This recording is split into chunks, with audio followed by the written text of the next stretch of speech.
Welcome to Campfire Horror, a place of spooky tales based on the accounts of real people. Like and subscribe if you dare. Sponsored by LinQ Cash. Be safe, go crypto. Invisible partner.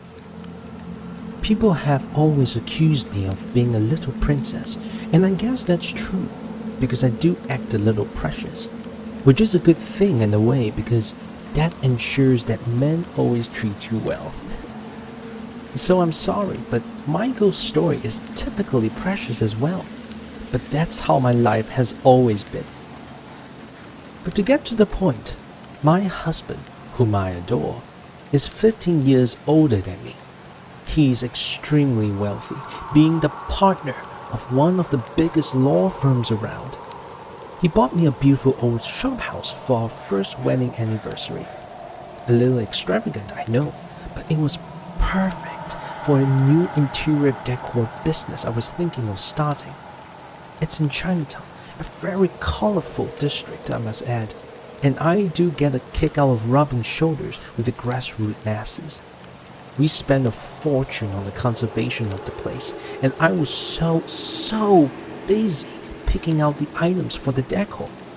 I wanted it to look like a page out of a Somerset Maugham novel, with a slow turning ceiling fan, light flooding through the French doors, and tasteful furniture. I thought I'd make it look like a home rather than an office, so that my potential clients would have an idea of what their homes could look like under my expert hands. Darling, they would coo as they teetered on their white stilettos, running manicured fingers around the artifacts. It's absolutely gorgeous. You must do my house. The problem is, I have this feisty little spirit living in the old house, which insists on deciding what I should use for decor. I discovered it one afternoon while hanging some paintings on the wall and arranging a couple of expensive English porcelain vases on the side table. Just as I stepped back to examine the effect, something turned the paintings around and slammed them against the wall. Can you imagine that? How rude! And then the spirit hurled the vases against the wall and broke them all. I was so angry. I've never been treated like that in my life. And I shouted, "Hey, what do you think you're doing?" I called my husband at his office and took it out on him. He came over right away, saw the damage, and was quite surprised. "Are you sure it wasn't the workmen? Maybe they did it when your back was turned," he asked, perplexed. "Of course not," I hissed, annoyed at being indulted. "If I even suspected it was the workmen, I had fired them or have you sued the contractor already. I tell you, something happened right before my eyes. Something just turned the pictures around and smashed my lovely vases." We went home and I spent the night stewing over what had happened, muttering, "How dare it did such a thing? How dare it?" I woke up the next day, determined not to be bullied out of decorating my premise, and to teach this thing some manners. I went back to the shop house, and this time said very firmly to the empty house, "Now, I won't have this nonsense. This is my place. You had better learn some manners. I'm coming back with some more items, and I don't want you destroying anything. Is that understood?" I brought over some other stuff, a few delicate Ming vases, and exquisite antique Asian redwood furniture. I'd also thought over the design and found the chinoiserie theme might be more in keeping with the Chinatown locale than French or English artifacts, no matter how elegant, and had the movers place them just where I wanted. I stepped back again to survey the interior. As soon as the movers left, it started again. This time, the spirit slammed just the paintings against the wall, but left the vases and furniture alone. I was intrigued. "You like those, do you?" I called out, holding the vases, and felt a positive vibration as if it said yes. I removed the paintings and replaced them with some collectible posters of 1930s Asian cigarette girls, and these were met with approval because the spirit actually straightened the posters that were hung on the wall. Over the weeks, I grew more experimental with the decor, adding more and more quirky items, humorous items, things I found while sourcing out the backstreet alleys of Chinatown. Some pieces the spirit liked, and some it didn't. Those it didn't like would be tossed away. But I have to admit that it had taste, even a little dramatic. At one point, I was even influenced into painting the bathrooms a deep, bloody scarlet. After a month, I was ready to open my shop and employed an ad agency to think of an ad. They thought the location might be a selling point, did research into the area, and found that my shophouse was a brothel in the 1890s. I started asking some of the old folks living around there about the place, and they told me that it was famous for its #1 prostitute, a haughty, beautiful woman who was more than a mere whore. She had died there during a fight with the owner and the pimp. She demanded a share in the business as she had helped it to grow. When they refused, she threatened to set up another business. She said that she would take some of the best girls with her. Worried that she might actually succeed, they murdered her. I guess she was ahead of her time, a woman who wanted to head her own business. On the night before opening, I had a cocktail party there, and my guests, including the members of the press, loved the dramatic oriental decor, the strong ethnic cultural ambience which was particularly attractive to the young and affluent. And almost everybody liked the story about my feisty little spirit. "To my invisible business partner," I said as we all held up our glasses in a toast. "With you around, I'm sure we have more than a ghost of a chance for success." Dark Needles. About 30 years ago, there was a really colorful village. I spent my childhood there. You can imagine my sadness when 4 years ago, it was demolished and we were resettled. The villagers were superstitious and were encumbered by traditions of the past. At that time, nomadic sailors, families who lived in boats from Indonesia, came to sell things, play music, and have a fiesta. It was nice in those days. How I wish there were a few villages left where I came from. Anyway, I do remember distinctly this beautiful woman who was also one of the boat people. She sold love potions and all kinds of magic spells that could supposedly make you more beautiful, cleverer, look younger and sexier. She did this by inserting fine needles into you. We called these needles the Dark Needles, and it was rumored that some of our ageless singing stars and actresses back then used dark needles. One of our neighbors got some dark needles into her face to make her appear more beautiful. We felt that there was some basis for this rumor, as the woman turned from looking like a haggardly 40-year-old to someone gorgeous, youthful, and so irresistible. You wouldn't have been able to tear your eyes away from her easily. The gossip was that her husband had grown tired of her and was thinking of taking another wife. The woman's new appearance changed her husband's mind about marrying a younger woman.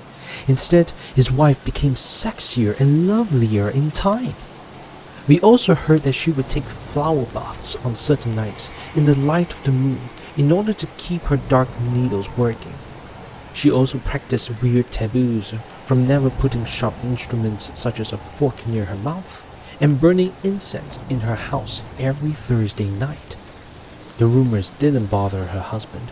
All he thought about was how beautiful his wife had become. One day, things took a turn for the worse. On their way back from a movie, my neighbor and her husband were knocked down by a car as they were crossing the road. Her husband died on the spot, But my neighbor, though she was badly hurt, couldn't die. She was in critical condition, but all she could do was scream in pain as she clinged on to life. Her family said that they went to visit her in the hospital, and it was horrible. Her scalp was hanging over her face. Some brain matter had spilled out of her cracked skull, and the skin on her face was all scraped away. She screamed at her family and pleaded with them to find the Indonesian boatman who would be the only one who could take the dark needles out. They were burning in her face and she couldn't die until they were taken out.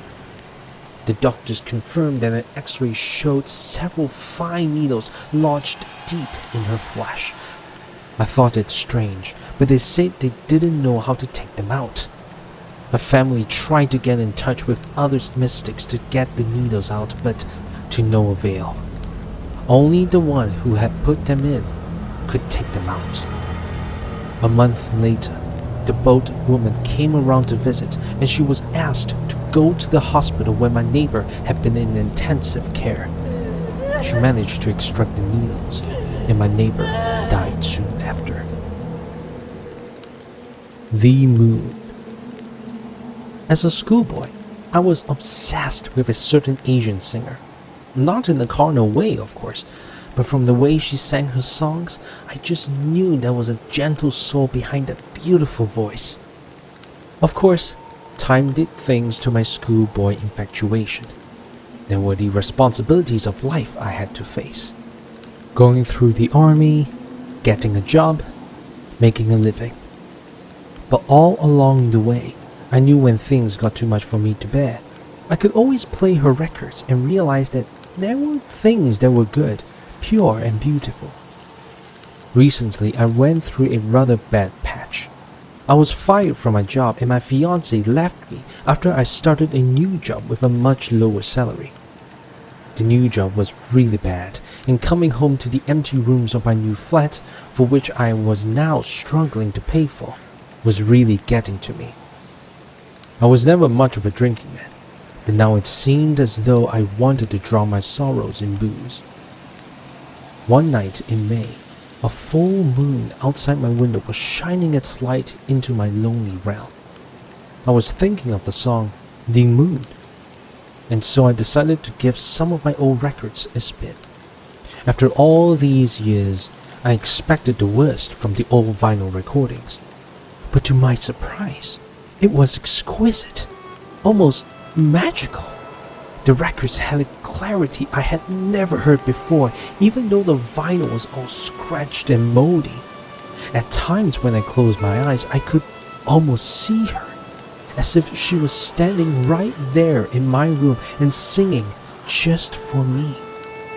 When she sang Small Town Story, it seemed to sum up my life and my situation. I tried to control myself, but the tears flowed. I decided right there and then to get my life back together again. I smashed the bottle I was cradling and vowed to carry on as best as I could. I went to bed that night, feeling refreshed and renewed. The next day at work, I received news that hit me like a sledgehammer. My favorite singer was dead. She had died of asthma. When I heard it on the radio, my legs went weak and I had to sit down. Now I'm sure it was pure coincidence, but I can't help feeling that there was something magical about what had happened. Her music meant a lot to me. I'm sure it meant a lot to many. The beauty she gave to this world with her talent cannot be measured. I am sure true fans everywhere can feel the personal loss of her final farewell. A Man Out of Time. My classmate Maureen and I loved to go riding at night. Since we lived close to each other, we'd sneak out with our bicycles after midnight and ride the empty highways. It was really nice. The cold night air was so refreshing, and the roads were practically deserted. Besides, it was a great way to exercise and stay in shape. We loved to scare ourselves too. There is a rather spooky stretch of road in Mount Pleasant. It is flanked on both sides by trees that towered into the sky. It was dark enough during the day, and by night it would be pitch black. Even the moonlight would be shut out. But we loved to ride down this road, just the two of us. However, one night, my bicycle had a puncture. It was a particularly desolate part of Mount Pleasant Road. The nearest house was far away. The trees seemed to come to life as I heard the wind whistling through them. I didn't know what to do, and so I pushed my bike along slowly. Maureen was quite a distance ahead of me, and it would be a while before she realized I was not catching up and doubled back for me. All of a sudden, this car pulled up. It was an antique black and silver Morris. The windows were tinted so dark you could hardly see inside. A good-looking man stepped out of the car. I felt my breath caught short when he spoke to me. "Hello, little girl." A delicate smile creased his dashing face. He looked like a Hong Kong movie star, really, but there was something wrong about it all. His car, his clothes, his hairstyle, even his face. They seemed out of time, like they did not belong to this age. He looked about 20-something, but he seemed like something from a long, long time ago. A man out of time. "Can I give you a ride?" he asked. I was scared now. I couldn't speak. I shook my head sullenly. I could see the disappointment in his face, but he was very calm and gentlemanly about it. "Are you sure?" he asked as he opened the door and got in again. The car looked very inviting. The leather was smooth on the passenger seat, but I shook my head more firmly this time. "Very well. Bye now," he said, and drove off, disappearing around the bend. Shortly after this, my friend Maureen came riding back for me. "What happened to you, Yvonne? How come you were so far behind?" I pointed to my flat tire and asked her if she saw the black Morris. I told her about the charming man. "What? Who is this? This charming man?"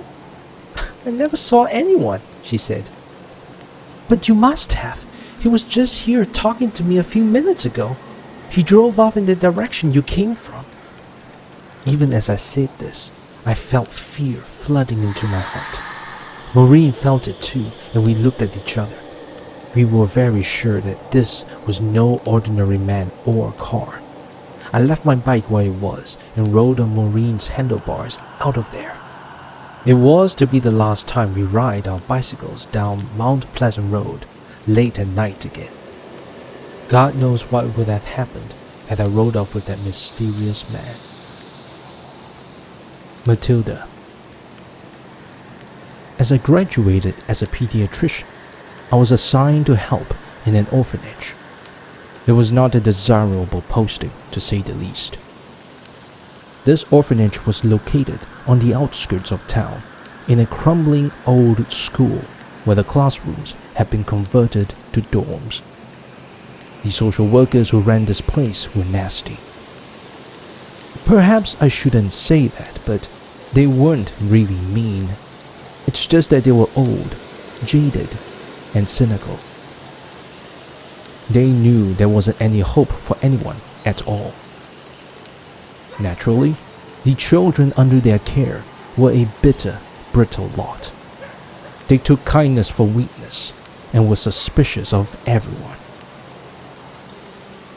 One girl was quite different from the rest, though. Her name was Matilda. Such a pretty name. A pretty name for a pretty girl. She was only 9, but she had the features of a budding beauty. Slim, fair, with the most exquisitely chiseled features. However, Matilda had polio. She was like a little bird of paradise, nailed down to earth, with both her legs encased in iron braces. It was a tragedy, really. Her negligent parents hadn't bothered about her vaccination shots, and when they realized her condition, They simply abandoned their child. I was angry. I was bitter. But most of all, I feel the futility of it all. I remember the favorite catchphrase of all my university pals. Make a difference. Oh, how shallow they were.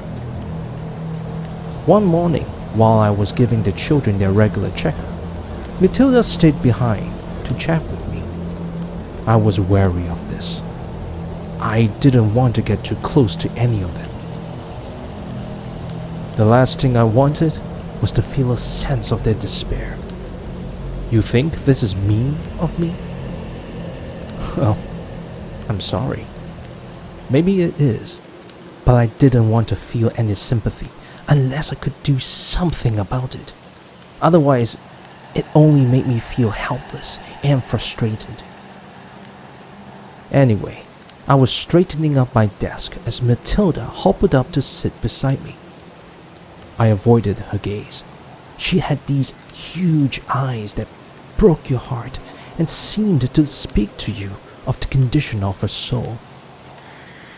Dr. Sharon, I wish I was like you. I heard her sigh and say, Why? I sputtered, embarrassed and surprised. Because you're beautiful, and Jason is in love with you, she said, and sighed again. Jason was one of the older boys in the orphanage. He was quite good looking, actually. Many of the girls in the orphanage had crushes on him. The air of loneliness is so intense in an orphanage that the need for love is almost desperate. What makes you think Jason is in love with me? I said, not knowing what else to say. You have beautiful legs, like a flamingo, long and graceful. And her voice trailed away. I was suddenly aware of her twisted legs curled up under my desk. My heart was melting and my tears clouded my vision. Excuse me, I said, and left the room. I just didn't know what to do or say. However, from that day on, Matilda and I got to be great friends. I'd help her with her schoolwork and stuff, and she'd help me with the little tasks she was capable of around the surgery. She was a bright, cheerful girl despite her condition. Extremely intelligent too, and always full of questions. I had no answer to many of her questions. My mother is a Roman Catholic, and she keeps religious picture books which clutter up our house. I gave Matilda these books. She loved them. There was a painting in one particular book that disturbed her immensely. It was a 16th century painting of Jesus Christ. Unlike most Renaissance drawings, which were all soft focus and full of sweetness and light, this was a harsh and bleak depiction of Jesus. He was carrying a heavy cross. There were Roman soldiers with whips and the angry faces of the Jewish mob all around him. He looked utterly alone.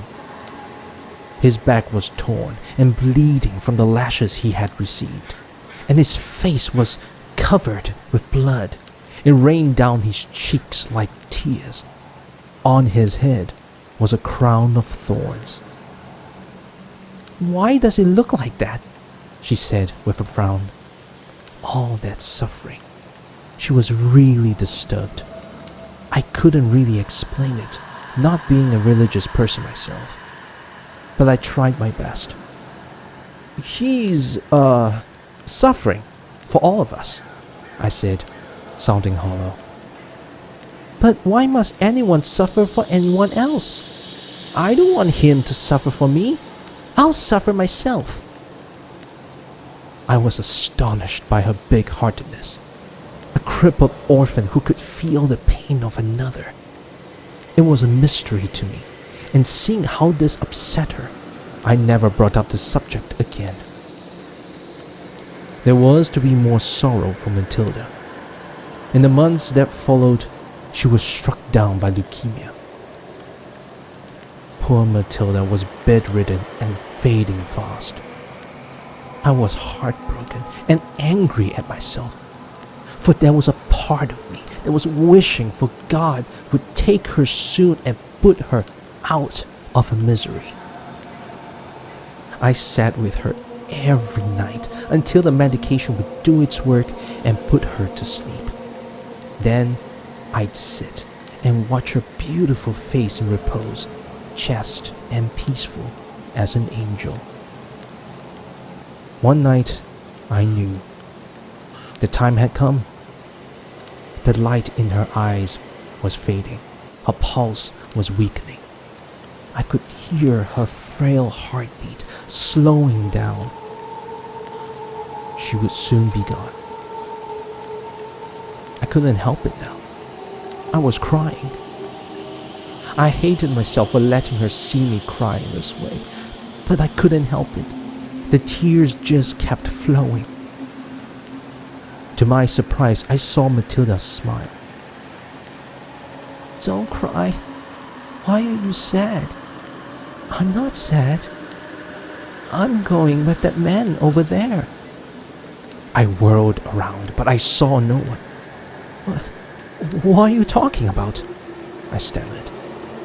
"There, that one, over there." She pointed to an empty space before the bed. "Don't you see him?" I saw nothing, but I felt a warm, lively presence in the room. "That book you showed me, Dr. Sharon, it's all wrong. He's not like that at all. That crown of thorns, it's not a crown of thorns at all. It's a crown of light. A shining golden crown with the most beautiful jewels I have ever seen." Her eyes were sparkling with wonder. Within minutes, the light in her eyes faded away as she laid there, motionless, dead.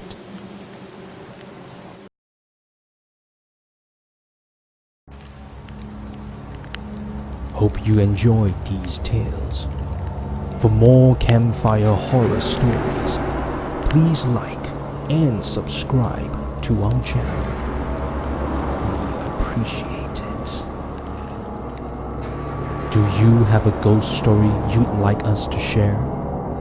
Send it to our website at campfirehorror.com and we'll send $50 your way for every story we use on our channel.